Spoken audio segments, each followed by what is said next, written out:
Driver પર થયેલા હુમલાની ઘટનાનો સંપૂર્ણ વિડીયો વાયરલ થયો છે। બોટાદ શહેરમાં ભાંભણ રોડ પર રિક્ષા ચાલક દ્વારા બસના ડ્રાઈવરને માર મારવાની ઘટનામાં ફરિયાદ નોંધાઈ છે। તો રિક્ષા ચાલક દ્વારા અપશબ્દો બોલ્યા બાદ પાઇપ વડે માર મારતા એસટી બસના ડ્રાઈવર ઇજાગ્રસ્ત થયા હતા। માથાના ભાગે ઈજા પહોંચતા લોહી લુહાણ થયા હતા। તો રિક્ષા ચાલક અને તેની પત્ની અને એસટી બસના ડ્રાઈવર લોખંડના પાઇપ વડે સામસામે ગાળો આપીને એકબીજા પર હુમલો કરતા જોવા મળ્યા હતા। જો કે આ વાયરલ વિડીયોની ન્યૂઝ 18 ગુજરાતી પુષ્ટિ કરતું નથી। લોકોએ આવા અસામાજિક તત્વોને ડામવા કલેક્ટર અને એસપીને આવેદનપત્ર આપી અસામાજિક તત્વો સામે કડક કાર્યવાહી કરવાની માંગ પણ કરવામાં આવી હતી।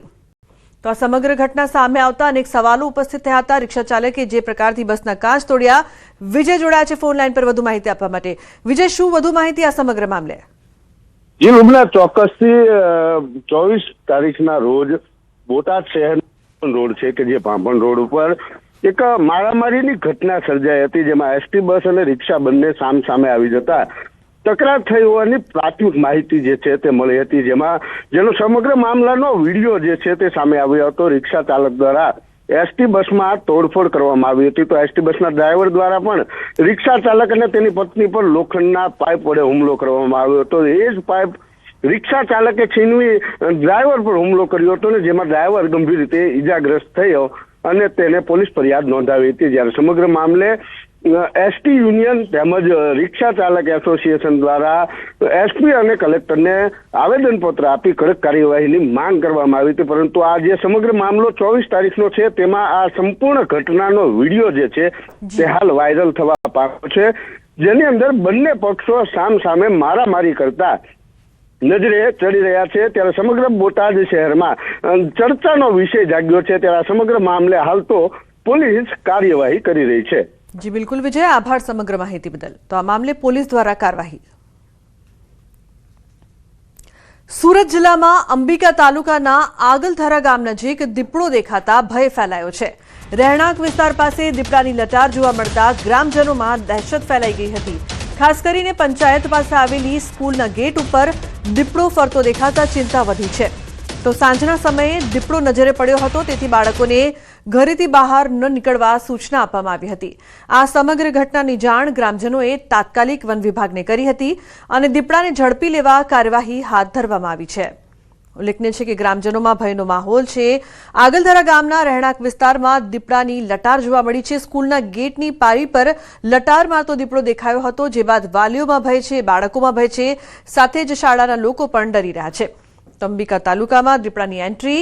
કેતન જોડાયા છે વધુ માહિતી આપવા માટે। કેતન, શું વધુ વિગત સમગ્ર મામલે? જી ચોક્કસથી વાત કરું તો જે સુરત જિલ્લાના નવલખિત અંબિકા તાલુકામાં જે ગ્રામ્ય વિસ્તારની સ્કૂલ ઉપર આંગલધારા ગામની સ્કૂલના આ ગેટ ઉપર દીપડો ગઈકાલે ફરી આવ્યો હતો, જે અંતર્ગત લોકોમાં એક ભયનો માહોલ જોવા મળી રહ્યો છે। તો બીજી તરફ ખાસ કરીને આજે સ્કૂલમાં ભણતા બાળકો પણ ડરી રહ્યા છે કે દિવસ દરમિયાન અને સાંજના સમય દરમિયાન પણ દીપડાના આટા ભેરાથી ગ્રામજનોમાં ભય છે। તો સાથે સાથે આજે ખેત મજૂરોમાં પણ એક ભયનો માહોલ છે, ગ્રામજનોમાં ભયનો માહોલ છે। સ્થાનિક લોકોએ ગ્રામ પંચાયતે વન વિભાગને પત્ર લખીને જાણ કરી છે કે દીપડાને પકડવા માટે પાંજરો મૂકવામાં આવે, એવા પણ ચક્રો ગતિમાન કરવામાં આવી છે। ખાસ કરીને જે પેઢીની કાપણી થયા બાદ દીપડાઓ રહેણાંક વિસ્તારની અંદર આવતા જે ગ્રામજનો તેમજ શહેરી તરફ જે દીપડા પ્રમાણ કર્યા છે, તે અંતર્ગત લોકોમાં એક ભય અને દહેશતનો માહોલ જોવા મળી રહ્યો છે। જી બિલકુલ કેતન, આભાર સમગ્ર માહિતી બદલ।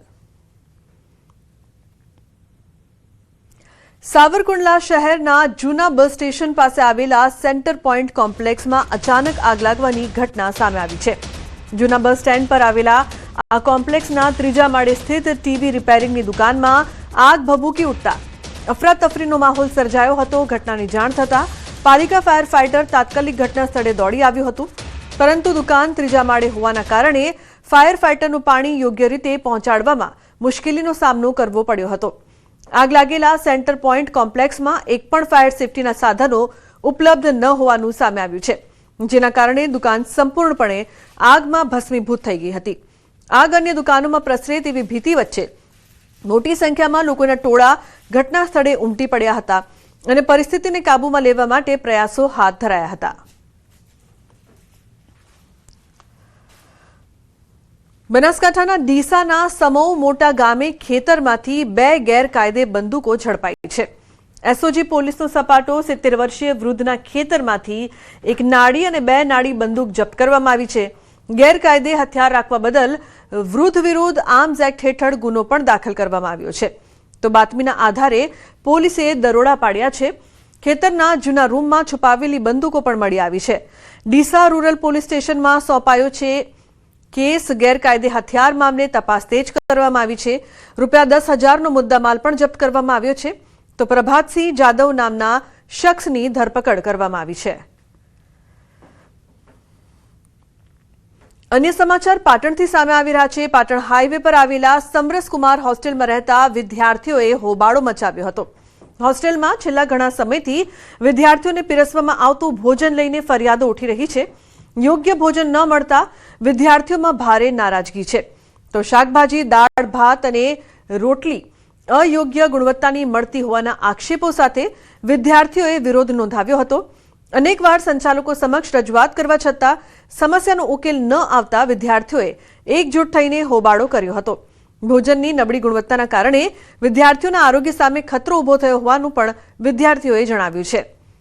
વિદ્યાર્થીઓએ સત્વરે યોગ્ય અને પોષણયુક્ત ભોજન આપવામાં આવે તેવી માંગ ઉઠાવી છે. 3 મહિનાથી અમે જોઈએ છીએ, કેટલી ફરિયાદો કરીએ છીએ. રોજ જોવા જઈએ તો રોટલી એકદમ કાચી હોય છે. ઘણા બધા વિદ્યાર્થી એવા છે જેમને ખાધા પછી કલાક પછી પેટમાં દુખવામાં આવતું હોય છે. પછી શાક એકલું પાણી જેવું હોય છે, અંદર જીવાત આવે છે.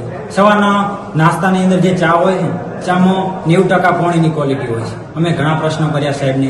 જમવાનું વારંવાર ખરાબ આવવાથી અમે રિક્વેસ્ટ કરેલી કે ભાઈ જમવાનું સુધારો, રોટલી કાચી આવે, દાળમાં પાણી જેવું હોય, શાક પાણી જેવું હોય, અને બટાકા તો વારંવાર આપવામાં આવે છે. બરાબર, અમુક વખત દૂધ છાશના પ્રોબ્લેમ હોય છે, એ તો બરાબર છે કે એક્સપાયર ડેટ હોય જતું રહેવાથી. બાકી ખાવાના વારંવાર પ્રોબ્લેમ આવવાથી અમે રિક્વેસ્ટ કરીએ, રજૂઆત કરીએ. સાહેબ અમારી સાથે હોય, અહીંયા આવે, 5 દાડા સુધરે, 6થા દિવસે હતું એનું એ. છેલ્લા અમે અઠવાડિયાથી કહીએ છીએ કે જમવાનું સુધરે, પરંતુ બસ એકવાર જીવાત આવે, કોઈ વાર કોઈ આવે, બસ આવું આવતું જ રહે, બગડતું જ જાય. દરેક વિદ્યાર્થીને પ્રોબ્લેમ છે, એક વિદ્યાર્થીને પ્રોબ્લેમ નથી. એટલે અમે ખાસ એવું કહીએ છીએ કે સુધરી જાય તો સારું. લીંબડી નેશનલ હાઈવે પર ચોંકાવનારી ઘટના સામે આવી છે, જેમાં રાજકોટથી સુરત જતી ખાનગી ટ્રાવેલ્સ બસમાં મુસાફરી કરતી પરપ્રાંતીય મહિલાને બસના ક્લીનરે ચાલુ બસમાંથી નીચે ફેંકી દીધી હોવાનો ગંભીર આક્ષેપ લાગ્યો છે. મહિલાના જણાવ્યા અનુસાર મુસાફરી દરમિયાન ક્લીનરે તેની સાથે છેડતી કરવાનો પ્રયાસ કર્યો હતો અને પ્રતિકાર કરતા તેને માર મારી ચાલુ બસમાંથી જ ધક્કો મારીને નીચે ફેંકી દેવામાં આવી હતી. આ ઘટનામાં મહિલાને ગંભીર ઇજાઓ પહોંચતા તેને તાત્કાલિક સારવાર અપાઈ હતી અને ત્યારબાદ વધુ સારવાર માટે રાજકોટ ખસેડવામાં આવી હતી. સમગ્ર બનાવને લઈને પોલીસે વધુ તપાસ હાથ ધરી છે. अपनी जगह में जाओ, यहाँ औरत के ऊपर सीट में आके तुम क्या जरूरत, यहाँ नहीं आना चाहिए. ऐसे बदतमीजी मत करना. तुम्हें बात करना तो नीचे से खड़े होकर मेरे से बात कर लीजिए. मेरे को उतार दिए सीट से, उतरो. मैं उतर गई, नीचे खड़ी हो गई.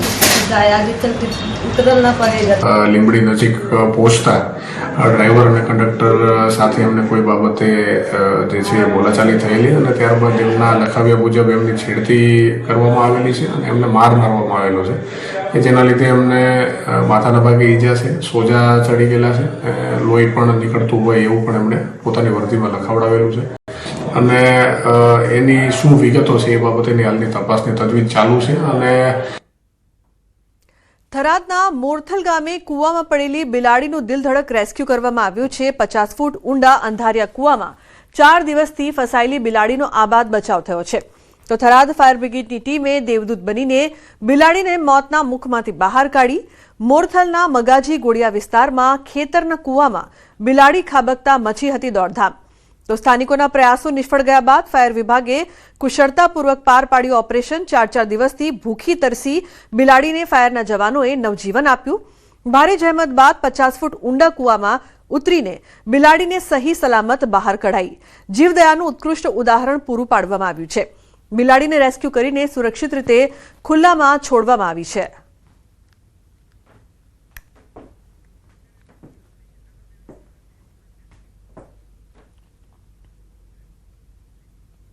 તો હવે વાત કરીશું નગર દેવીની નગર યાત્રા.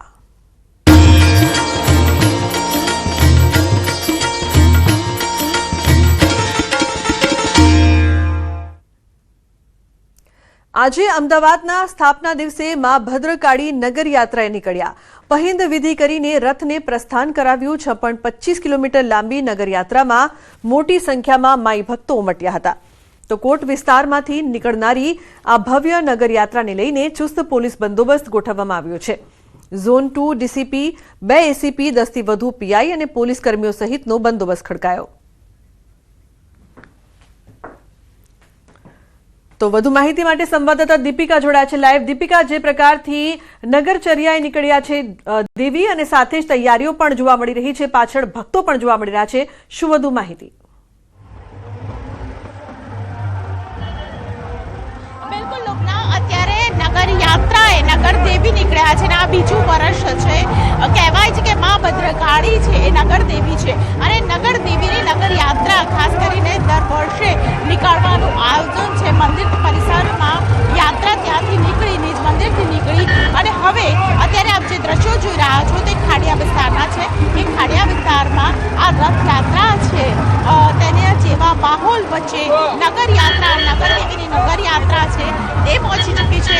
જેમ ભગવાન જગન્નાથની રથયાત્રા નીકળતી હોય છે તેવા જ આ દ્રશ્યો જોવા મળી રહ્યા છે.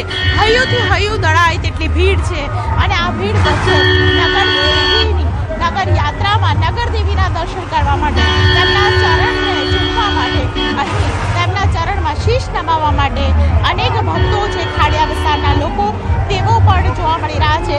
અલગ અલગ જગ્યાએ સ્વાગત પોઈન્ટ બનાવવામાં આવ્યા છે અને આ નગરયાત્રા એટલે વિશેષ છે કારણ કે આજે તો અમદાવાદનો જન્મદિવસ પણ છે. 615મો આ જન્મદિવસ ઉજવાઈ રહ્યો છે અને અમદાવાદના જન્મદિવસે ખાસ કરીને મા ભદ્રકાળી જે અમદાવાદની નગરદેવી કહેવાય છે તેઓ જ્યારે નગરચર્યાએ નીકળ્યા હોય ત્યારે ખાસ કરીને આપ જોઈ રહ્યા છો કે મોટી સંખ્યા અંદર જ્યારે લોકો છે નગરયાત્રામાં ખાસ કરીને દર્શન કરવા આવી રહ્યા છે અને સાથે પોલીસ બંદોબસ્ત પણ અહીં જોવા મળી રહ્યો છે. નગરયાત્રામાં અનેક લોકો જ્યારે જોડાયા છે ત્યારે તેમની સાથે પણ વાતચીત કરીશું, પરંતુ આપ પહેલા દ્રશ્યો જુઓ કે અહીં હૈયુંથી હૈયું દળાય તેટલી ભીડ જોવા મળી રહી છે અને સાથે બસ દર્શન થઈ જશે થોડી ક્ષણોની અંદર. નગર દેવી છે આ રૂટ પર છે. આપ જોઈ રહ્યા છો કે આ ખાડિયા વિસ્તાર છે અને ખાડિયા વિસ્તારથી કહી શકાય કે રાયપુર અને ત્યારબાદ અમદાવાદ મહાનગરપાલિકામાં નગરયાત્રાનું સ્વાગત કરવામાં આવશે. આ નગરયાત્રાનું સ્વાગત અમદાવાદના પ્રથમ નાગરિક એવા મેયર પ્રતિભાબેન જૈન દ્વારા ખાસ કરીને આ સ્વાગત કરવામાં આવશે. ઘણી બધી બહેનો કે જેઓ ખાડિયાવાસી છે તેમની સાથે પણ વાત કરીશું. શું કહેશો, કેટલા સમયથી રાહ જોતા હતા માની કે સવારે 7:30 થી અમને ખબર હતી કે આ શરૂ થવાનું છે, ત્યારથી અમારા સ્કૂલના છોકરાઓ છોકરીઓ બધા એકદમ રેડી છે. એમને આગતા સ્વાગતા કરવા માટે અમે લઈને ઊભા છીએ, ફૂલહાર ને બધું જ.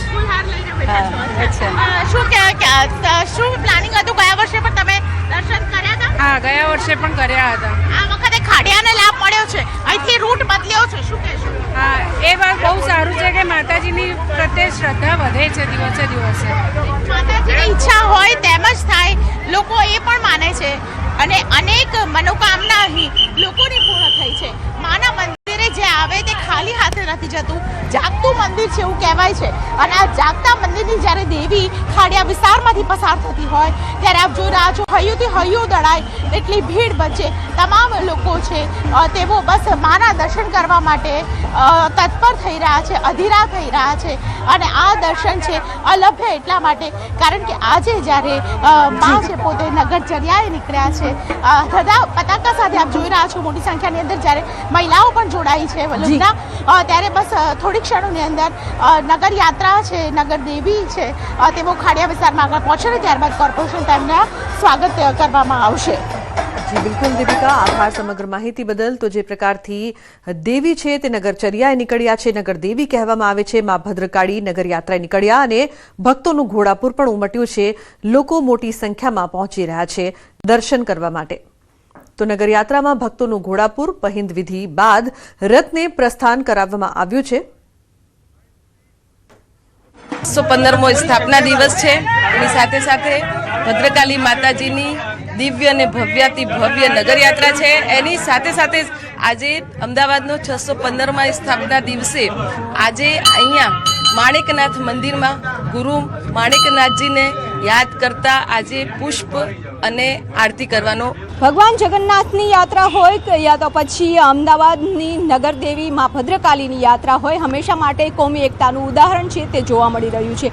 જ્યારે નગર યાત્રા છે જગન્નાથ મંદિર પહોંચશે અને ત્યાં ભવ્ય સ્વાગત કરવાના છે, તો સ્વાગત માટે પણ અહીં આપ જોઈ શકો છો કે લોકો પણ ઉમટી રહ્યા છે અને આ જે મૂર્તિ છે તે ભેટ કરવાના છે. આપ એક કોમી એકતાનું ઉદાહરણ પણ પૂરું પાડવાના છો અને સ્વાગત પણ કરવાના છો, શું કહેશો? મારું નામ કયુમ કુરેશી છે અને અમે નગરદેવી જે આપણે યાત્રા આવે છે નગર યાત્રા, એના માટે તો ઠીક છે, પણ અમે અહીંયા પોતાની જાતના અમે ગર્વ મહેસૂસ કરીએ છીએ કે અમારે ત્યાં જગન્નાથ મંદિર આવેલું છે અને આ નગર યાત્રા બી અહીંયા આવે છે. અને મુસ્લિમ કોમી એકતા માટે અમે ભાઈચારા માટે આ મેસેજ આપીએ છીએ કે સારે જहाँ से अच्छा हिंदुस्तान हमारा, हम बुलबुले हैं इसकी ये गुलसिता हमारा આપણો દેશ જે છે ભારત દેશ એ કોમી એકતા માટે આખા વિશ્વમાં સુપ્રસિદ્ધ છે. અને અમે આ મેસેજ આપીએ છીએ બધાને कि कौमी एकता जिंदाबाद, कौमी एकता जिंदाबाद. आज हम ये जो मैसेज दे रहे हैं इससे पूरे भारत देश में शांति, अमन और भाईचारा रहे, ये दुआएं हम करते हैं भारत देश के लिए. और हमारा पवित्र रमज़ान मास भी चालू है और हम लोग रमज़ान के रोज़े रखकर यहाँ पर आए हैं क्योंकि हमें पता है कि ये जो यात्रा है नगर यात्रा, ये हमारे भाइयों की है, हमारे हिंदू भाइयों की है. तो हम हमारे महंत को ये एक ट्रॉफी जो मंदिर है, मूर्ति जो हमारे पास है शिव जी की, ये हमारी तरफ से हम उनको सब प्रेम भेंट देंगे और मैसेज देंगे कि कौमी एकता कायम रहे, भाईचारा, अमन, शांति पूरे देश में, हमारा देश तरक्की करे. भारत देश के अंदर जो लोग परेशान है वो परेशान ना रहे और भारत देश पूरा अमन और शांति से भाईचारे से रहे, ये हम दुआ करते हैं. તો અત્યારે રમઝાન ચાલી રહ્યો છે અને તેમ છતાં પણ તેઓ છે ભગવાન શિવજીની મૂર્તિ છે કે જેઓ ભેટ કરવાના છે અને નગરદેવીનું સ્વાગત કરવાના છે. કોમી એકતા જળવાઈ રહે, ભાઈચારો જળવાઈ રહે અને શાંતિ અમન માટેની આ સંદેશો આપી રહ્યા છે. કેમેરામેન પ્રકાશ દેસાઈ સાથે વિભુ પટેલ, ન્યૂઝ 18 ગુજરાતી, અમદાવાદ. અન્ય સમાચાર પર નજર કરીએ તો પ્રાથમિક શિક્ષકો અંગે શિક્ષણ વિભાગનો મહત્વનો નિર્ણય. શિક્ષકોને હવે બિન શૈક્ષણિક કામગીરીમાંથી મુક્તિ મળશે. રાજ્યના પ્રાથમિક શિક્ષણ નિયામકનો પરિપત્ર. શિક્ષણ સિવાયની અન્ય કામગીરીમાં ન જોડવા સૂચના. તો રાષ્ટ્રીય હિત સિવાયની કામગીરી નહીં કરાવી શકાય. બાળકોના શિક્ષણ પર તેની વિપરીત અસર પડે છે અને તે વિપરીત અસર ન પડે તે માટે આ નિર્ણય ડીઈઓ શાસન અધિકારીઓને લેખિત સૂચના અપાઈ છે. બિન શૈક્ષણિક ફરજમાં ન જોડવા થઈ હતી રજૂઆત. સંમતિ વિના શિક્ષકોને સોંપાતી હતી કામગીરી. જૂનાગઢ શહેર ભાજપમાં ચાલી રહેલો આંતરિક વિખવાદ હવે જાહેરમાં આવ્યો છે. ભાજપ યુવા મોરચાના પૂર્વ ઉપપ્રમુખ તેજસ જોશીએ વર્તમાન શહેર પ્રમુખ ગૌરવ રૂપારેલિયા પર કરોડોના વ્યાજ વટાવનું સામ્રાજ્ય ચલાવવા, સંગઠનમાં માન્યતાઓને હોદ્દા આપવા અને મનપાના વહીવટમાં ભ્રષ્ટાચાર કરવાના ગંભીર આક્ષેપો કર્યા છે. સ્મશાનમાં બેસીને મીડિયા સમક્ષ પુરાવા હોવાનો દાવો કરતા જોશીએ પૂર્વ પ્રમુખ પુનિત શર્મા સામે પણ ગેરકાયદે બાંધકામો કર્યા હોવાનો આક્ષેપ કર્યો હતો, જેને લઈને શહેરમાં રાજકીય ગરમાવો વધી ગયો છે. તો બીજી તરફ શહેર ભાજપ પ્રમુખ ગૌરવ રૂપારેલિયાએ આ તમામ આરોપોને પાયાવિહોણા ગણાવતા વળતો પ્રહાર કર્યો છે. તેમણે જણાવ્યું છે કે વ્યક્તિગત મહત્વાકાંક્ષાઓ સંતોષાઈ ન હોવાથી તેઓ પક્ષ વિરોધી પ્રવૃત્તિ કરી રહ્યા છે. રૂપારેલિયાએ કોઈપણ તપાસ માટે તૈયાર હોવાનું જણાવીને ઉમેર્યું કે સંગઠનને નબળું પાડવાના પ્રયાસો સફળ નહીં થાય. ત્યારે હવે જોવાનું રહ્યું કે આ મામલે પ્રદેશ ભાજપ હાઈકમાન્ડ કેવા પગલાં લે છે. સાહેબ, જુનાગઢમાં જે શહેર પ્રમુખ છે બહુ સારા એવા ગૌરવભાઈ રૂપારેલિયા સાહેબ, એને એવો વ્યાજનો ચક્ર હલાવ્યું છે કે તમે સામાન્ય નાના માણસ, મોટો માણસ બધાને એમાં ઇન્ક્લુડ કરી લીધા છે. અને મારે એ પણ કેવું છે સાહેબ, ગૌરવભાઈ રૂપારેલિયા, તમે જે જેએમસી જુનાગઢ નગરપાલિકા, જુનાગઢ મહાનગરપાલિકામાં જે બાંધકામ શાખામાં જે બે માણસોને ગોઠવા છે, એમને મારે કેવું છે કે તમે આ વહીવટ રહેવા દો. બાકી નેક્સ્ટ હું પ્રેસ કોન્ફરન્સમાં તમારા બી નામ કહીશ, તમે આ બધું બહુ ખોટું કરો છો, આવું કરપ્શન રહેવા દો. સાહેબ, એમનું એક જ કામ છે, બસ તમે એની ગાડી ચલાવો, હોદ્દો મળી જાય. તમે એની બિલ્ડિંગ બનતી હોય એનો બિલ્ડિંગનો વિરોધ કરો તો પણ હોદ્દો મળી જાય. આવું એમનું કામ છે સાહેબ. પોતાનું નામ ન આવ્યું એટલે ખોટા આક્ષેપો કરવા, ખોટા ફરિયાદો કરવી, આ પાર્ટીનું શિસ્ત નથી. છતાં પણ એમની જે લાગણી હતી, વાત હતી, એ કંઈક ને કંઈક પ્રદેશમાં વાત કરી, પણ જે આ પ્રમાણે મીડિયાના માધ્યમથી આ જે વાત જાહેર થાય છે, આ વાત શિસ્ત વિરુદ્ધની વાત છે, આ પાર્ટીના નિયમ વિરુદ્ધની વાત છે. કે કોર્પોરેશનમાં એમને મારી વાત કીધી કે કોઈ બે અધિકારીઓ, એવું કોઈ કોર્પોરેશનની વાતમાં હું ક્યારે પડતો નથી. કોર્પોરેશન આજે 1 વર્ષ પૂરું થયું, નવી જવાબદારી મને સોંપવામાં આવેલી છે, ત્યારે આ 1 વર્ષના ગાળા દરમિયાન કોર્પોરેશનમાં સ્ટેન્ડિંગ કમિટીની મિટિંગ અને બોર્ડની મિટિંગ સિવાય કોર્પોરેશનમાં રેકોર્ડ હું આપને વિનંતી કરું છું કે આપ ચેક કરાવી લ્યો. એક પણ પગથિયું ચડ્યું હોય ને તો આપે મને આક્ષેપ કરવાની છૂટ છે. હું ક્યારે મિટિંગ સિવાય કોર્પોરેશનમાં જતો પણ નથી. પ્રધાનમંત્રી નરેન્દ્ર મોદી ઇન્સ્ટાગ્રામ પર સૌથી વધુ ફોલોઅર્સ ધરાવતા વિશ્વ નેતા બન્યા. પ્રધાનમંત્રી ઇન્સ્ટાગ્રામ પર 10 કરોડ ફોલોઅર્સનો આંકડો પાર કરનારા પ્રથમ રાજકારણી બન્યા છે. છેલ્લા 1 દાયકામાં તેમનું એકાઉન્ટ વિશ્વના નેતાઓમાં સૌથી વધુ આકર્ષક ડિજિટલ સ્પેસમાંનું એક બની ગયું છે. છેલ્લા 1 દાયકામાં તેમનું એકાઉન્ટ વિશ્વના નેતાઓમાં સૌથી વધુ આકર્ષક ડિજિટલ સ્પેસમાંનું એક બન્યું છે. મહત્વનું છે કે પીએમના ઇન્સ્ટાગ્રામ ફોલોઅર્સ યુએસ રાષ્ટ્રપતિ ડોનાલ્ડ ટ્રમ્પ કરતાં બમણા છે. આગામી 5 મોટા નેતાઓના કુલ ફોલોઅર્સની સંખ્યા મોદીના એકલા ફોલોઅર્સની સંખ્યા કરતાં ઓછી છે. યુએસના રાષ્ટ્રપતિ ડોનાલ્ડ ટ્રમ્પ 43.2 મિલિયન ફોલોઅર્સ સાથે બીજા નંબર પર છે. તેમના પછી ઇન્ડોનેશિયાના રાષ્ટ્રપતિ પ્રબોવો સુબિયાન્ટો 15 મિલિયન ફોલોઅર્સનો નંબર આવે છે. બ્રાઝિલના રાષ્ટ્રપતિ લુલા 14.4 મિલિયન ફોલોઅર્સ સાથે ચોથા નંબર પર છે. તો તુર્કીના રાષ્ટ્રપતિ એર્દોગનના 11.6 મિલિયન ફોલોઅર્સ છે.